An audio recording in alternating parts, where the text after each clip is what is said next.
Good morning, students. Welcome back to your business studies classes in this lockdown period. And this is your class 11, and we are doing business studies chapter number 4, that is business services. इसमें हम देख रहे थे insurance क्या होती है. Insurance हमने देख लिया. It's a type of contract between two parties. ठीक है. एंड उसके बाद हमने देखा कि प्रिंसिपल्स ऑफ इंश्योरेंस. लगभग मैंने कल लास्ट वीडियो में 4 प्रिंसिपल्स हम लोग देख चुके हैं, बट मैं एक क्विक रिवीजन देती हूँ. सबसे पहले principle of utmost good faith. Okay, इसका मतलब ये होता है कि इस प्रिंसिपल में जो भी पर्सन अपना बॉडी का या फिर किसी भी चीज़ का इंश्योरेंस लेना चाहता है, उसको एक बात कही जाती है कि आप अपने बारे में सारा फैक्ट डिस्क्लोज करिए. ओके, सारे फैक्ट्स रिवील करिए, जितनी भी इंफॉर्मेशंस हैं. लाइक आप अगर लाइफ इंश्योरेंस लेने वाले हैं तो आप अपने बारे में सारा जितनी भी जानकारी हो सकती है आप दे दीजिए. ठीक है, रिगार्डिंग योर डिजीज़. ओके, और अगर आप छुपाते हैं और बाद में इंश्योरेंस कंपनी ये आपको गिल्टी फाइंड करती है कि आपने ये बात उनसे छुपाया, और सपोज किसी पर्सन को डायबिटीज़ है और उसने वो बात छुपाया रखा था, ठीक है, तो वो क्या करेगी, फिर इंश्योरेंस कंपनी उस एग्रीमेंट को मानने से इनकार कर देगी अगर आपकी डेथ डायबिटीज़ की वजह से हो गई. Then next is principle of insurable interest. इसका मतलब ये है कि आप जिस चीज़ का भी इंश्योरेंस कराते हो वहाँ पे आपका इंटरेस्ट होना ज़रूरी है. ठीक है, लाइक आप अपने बच्चों का तो इंश्योरेंस करा सकते हो, बट कोई स्ट्रेंजर का इंश्योरेंस नहीं करा सकते हो. क्यों? क्योंकि आपको स्ट्रेंजर से कोई लगाव नहीं है, उसको आप बचाने की कभी भी कोशिश नहीं करिएगा. ठीक है, तो आपकी जहाँ पे इंटरेस्ट है आप उसी चीज़ों को इंश्योरेंस, उन्हीं चीज़ों का इंश्योरेंस कराओगे. Okay, then third is principle of indemnity. Okay,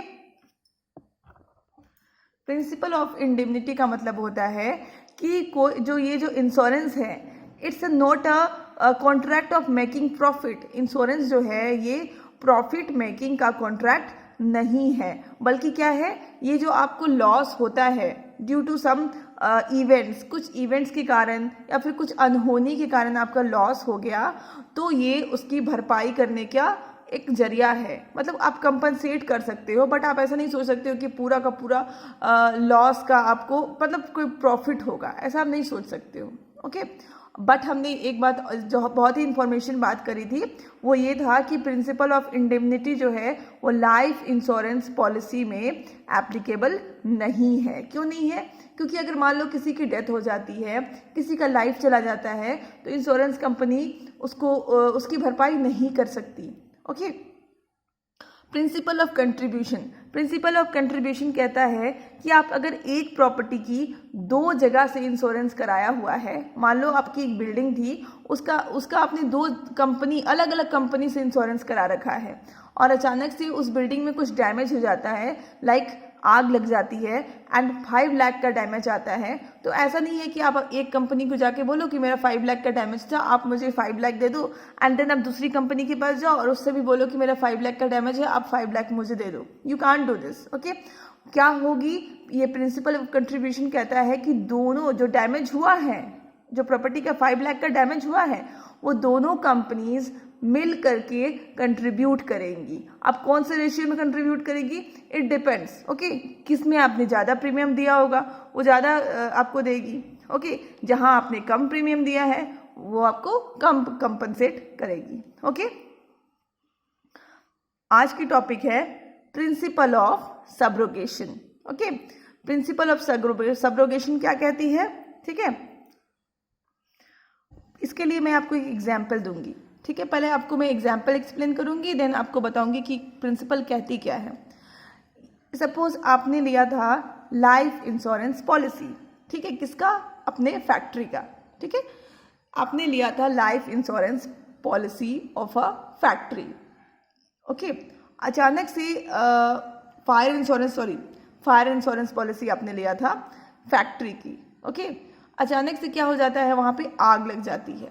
ठीक है, फायर लग जाता है और फैक्ट्री में गुड्स डैमेज हो जाता है करीब 2 लाख की. ठीक है, तो इंश्योरेंस कंपनी क्या करेगी, आपको 2 लाख रुपए दे देगी क्योंकि आपका 2 लाख का गुड्स डैमेज हुआ है. ठीक है, 2 लाख रुपए दे दी, बट जैसे ही वो 2 लाख रुपए का पेमेंट करती है वैसे ही वो सारे गुड्स का ऑनर बन जाते हैं इंश्योरेंस कंपनी वाले। समझ में आई बात? जो जले हुए गुड्स थे उसका ऑनरशिप चेंज हो जाता है। जैसे ही इंश्योरेंस कंपनी कंपनसेट कर देती है, पैसा दे देती है, वैसे क्या हो जाता है, जला हुआ गुड्स का जो ऑनरशिप है, ठीक है, ऑनरशिप राइट है, वो चेंज हो जाता है। ठीक है, वो किसके पास चला जाता है? इंश्योरेंस कंपनी के पास चला जाता है। ओके, वो इंश्योरेंस कंपनी के पास चला जाता है। अब इंश्योरेंस कंपनी क्या करेगी? उस जले हुए गुड्स को फेंक दे, बेचे, कुछ भी कर सके, बट वो गुड्स उसकी हो गई।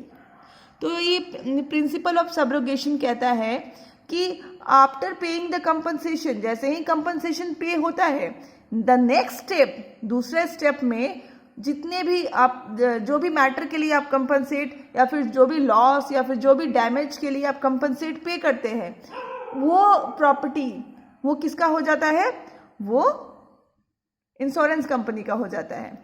अचानक से राइट ऑफ ऑनरशिप चेंज हो जाता है और वो किसकी तरफ पास हो जाता है? इंश्योरेंस कंपनी के पास हो जाता है।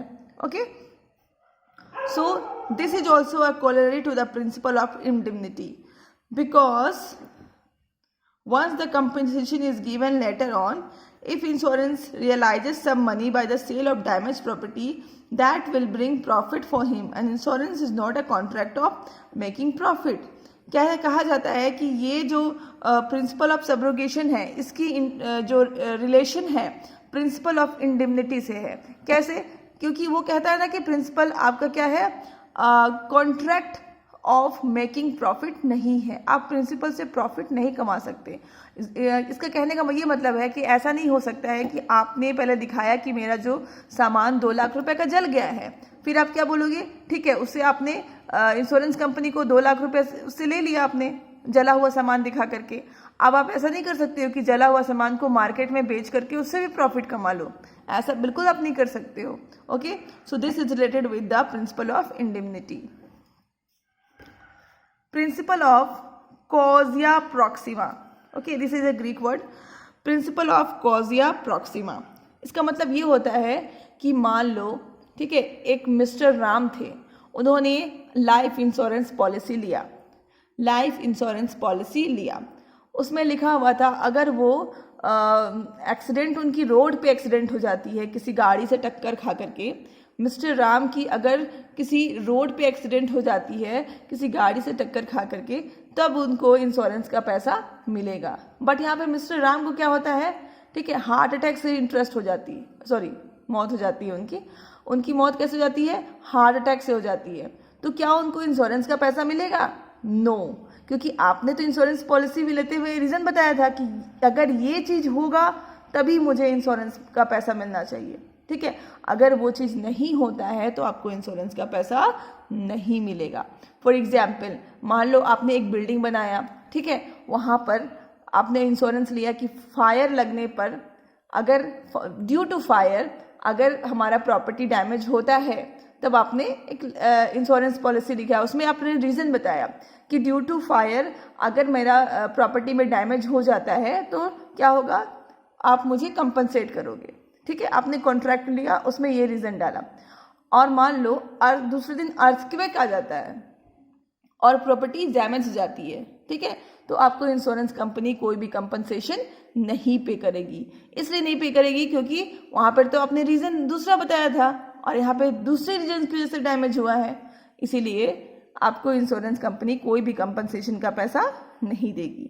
तो प्रिंसिपल ऑफ कॉज प्रॉक्सिमिया कहती है कि द कॉज और the reason for the loss must be related to the subject matter of insurance contract. जो आपने कॉन्ट्रैक्ट में लिखा है उससे हमेशा से मैच करना चाहिए। ठीक है, if a loss is due to the other cause, अगर किसी और रीजन की वजह से लॉस होता है तो इंश्योरेंस कंपनी डिनाई कर सकती है, वो नहीं पे करेगी आपको कंपनसेशन। ओके, हमारा नेक्स्ट और लास्ट प्रिंसिपल है principle of mitigation of loss. क्या नाम है इसका? Principle of mitigation of loss. ये कहती है कि आप मान लो आपकी एक बिल्डिंग है, ठीक है, आपकी बिल्डिंग है, आपकी कोई प्रॉपर्टी है, ठीक है, अगर आपका इंश्योरेंस उसका ले लेते हैं तो आपको ऐसा नहीं करना चाहिए कि उसका कोई भी देखभाल नहीं करना चाहिए। ठीक है, चलो मैंने इंश्योरेंस, फॉर एग्जांपल मैंने अपने स्कूटी का इंश्योरेंस ले लिया। ठीक है, ये इंश्योरेंस लिया कि अगर वो चोरी हो जाती है तो इंश्योरेंस जो कंपनी है वो मुझे नया स्कूटी ला करके देगी। ठीक है, ये इंश्योरेंस का कॉन्ट्रैक्ट था। तो मुझे क्या करना चाहिए कि मुझे स्कूटी जब पार्क करना चाहिए तो उसमें वहाँ पे चाबी छोड़ देना चाहिए ताकि चोरी हो जाए। तो दिस इज़ रॉन्ग। ठीक है, ये आपको नहीं करना चाहिए। अगर आपने इंश्योरेंस लिया हुआ है, ठीक है, तो इसका मतलब ये नहीं है कि इंश्योरेंस आपने किसी प्रॉपर्टी का ले लिया है तो ऐसा नहीं है कि आपको उसके ऊपर ध्यान नहीं देना चाहिए। आपको उसके ऊपर उसी तरह ध्यान देना चाहिए जैसे आप बिना इंश्योरेंस का उसके ऊपर ध्यान देते थे। क्या हम लोग स्कूटी पार्क करते के समय उसको चाबी लगा के कभी भी छोड़ते हैं? नो, हम लोग हमेशा उसको लॉक करते हैं, डबल लॉक करते हैं। ठीक है, हैंडल लॉक करते हैं एंड देन उसको पार्किंग एरिया में छोड़ते हैं। ठीक है, तो आपने जब उस स्कूटी का इंश्योरेंस ले लिया है उसके बाद भी आपको उसी तरह केयर करना चाहिए जैसे आप बिना इंश्योरेंस लिए हुए केयर करते हैं अपनी प्रॉपर्टी का। तो ये प्रिंसिपल यही कहती है कि आप अगर किसी प्रॉपर्टी का इंश्योरेंस लेते हो तो आपका उसी तरह उसको केयर करो ना जैसे आप बिना इंश्योरेंस लिए अपने प्रॉपर्टी का केयर करते थे। Okay, so according to this principal the insured must take care of his property और subject matter of the insurance in the same way as he should take care without taking the insurance policy। कोई भी person अपने property का तो बहुत ध्यान रखता है, तो आप इंश्योरेंस जब ले लेते हो उस प्रॉपर्टी का तो भी आप उसी तरह ध्यान रखो जैसे आप इंश्योरेंस लेने से पहले रखते थे। Okay, the insured should not become careless of his property. Insured अपनी प्रॉपर्टी के मामले में, जिसका उसने इंश्योरेंस लिया है उसके मामले में केयरलेस नहीं होना चाहिए। It is the duty of the insured to make a reasonable effort and take all valuable precautions to save property. तो ये इंश्योर्ड का ड्यूटी होता है कि सारे रीजनेबल एफर्ट्स वो ले, ठीक है, और सारे प्रिकॉशंस ले अपने इंश्योर्ड प्रॉपर्टी को सेव करने के लिए। ओके, अब हम आगे देखने वाले हैं जो हमारा टॉपिक है types of insurance. There are basically 4 types of insurance. ठीक है, मैंने लास्ट क्लास में ये क्वेश्चन दिया था तो बहुत लोग नहीं कर पाए थे। जनरली लोग सोचते हैं फ़ोन इंश्योरेंस होता है, ये इंश्योरेंस, वो insurance. No, you have to write only the 4 types of insurance, that is life insurance, fire insurance, marine insurance and health insurance. तो हम लोग कल देखेंगे लाइफ इंश्योरेंस क्या होती है। आज के लिए इतना ही। Keep watching and keep learning, keep making you keep safe. Okay, keep yourself healthy and safe. Thank you.